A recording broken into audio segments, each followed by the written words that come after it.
സൈക്കിളിൻ്റെ tyre tube എങ്ങനെ സിമ്പിളായിട്ട് ചേഞ്ച് ചെയ്യുക എന്നുള്ളതാണ് ഇന്നത്തെ വീഡിയോയിൽ നമ്മൾ പറയാൻ പോകുന്നത്.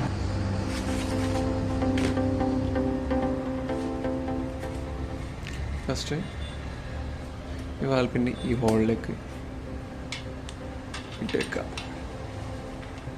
ഇങ്ങനെ വെച്ചതിന് ശേഷം റിങ് ഉണ്ടല്ലോ, ഇതിടുക.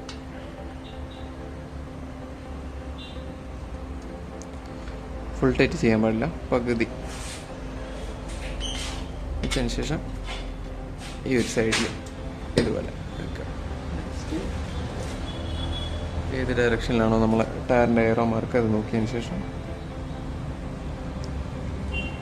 ടയർ ഇടുക. അപ്പോൾ നമുക്കിനി ഇതിൻ്റെ ഒരു എഡ്ജ് മാത്രം ഈ സൈഡിലോട്ട് ഇടണം.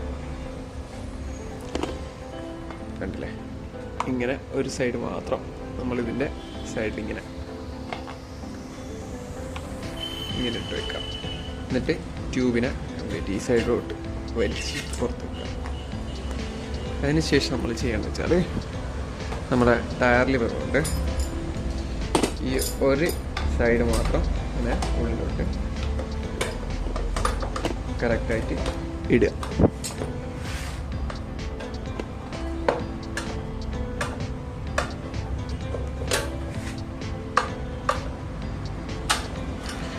അപ്പോൾ നമ്മൾ ഒരു എഡ്ജ് മാത്രം നമ്മൾ കറക്റ്റായിട്ട് ഇട്ടിട്ടുണ്ട്, കണ്ടില്ലേ.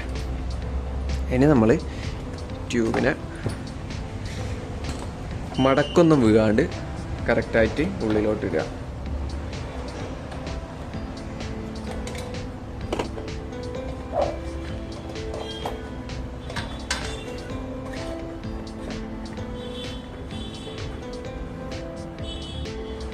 മടക്ക് വീഴാണ്ട് നമ്മൾ ഇത് കംപ്ലീറ്റ് ഉള്ളിലാക്കി കഴിഞ്ഞ്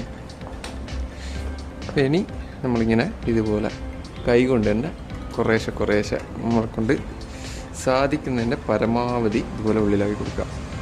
പിന്നെ ശ്രദ്ധിക്കേണ്ട ഒരു കാര്യം എന്ന് വെച്ചാൽ ഈ വാൽക്കുറ്റിൻ്റെ ഈ നെക്ക് വരുന്ന സ്ഥലത്ത് ഒരിക്കലും നമ്മൾ ടയർ ലിവർ വെച്ചിട്ട് ഇങ്ങനെ ആക്കാൻ പാടില്ല. ഇത് ടയർ ഉള്ളിലാക്കാൻ വേണ്ടിയിട്ട് ഇങ്ങനെ ഉള്ളിലാക്കുമല്ലോ, അപ്പോൾ അതൊരിക്കലും ഈ സൈഡിൽ ചെയ്യാൻ പാടില്ല. ചിലപ്പോൾ ട്യൂബിന് തട്ടിയാൽ പഞ്ചറായി പോകും.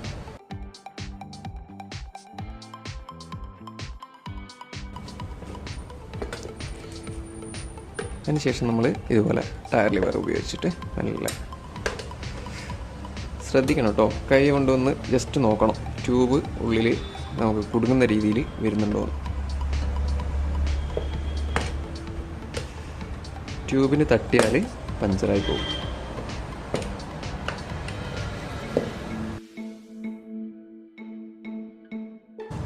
അപ്പോൾ സിമ്പിളായി നമ്മൾ ടയർ ഇട്ട് കഴിഞ്ഞു. ഇനി ഇത് ടൈറ്റ് ചെയ്യണം. അപ്പോൾ ഇന്നത്തെ വീഡിയോയിൽ ഇത്രമാത്രം. വീണ്ടും ഒരു പുതിയ വീഡിയോ ആയിട്ട് കാണുന്നതുവരെ എല്ലാവർക്കും നന്ദി, നമസ്കാരം. Have A nice day.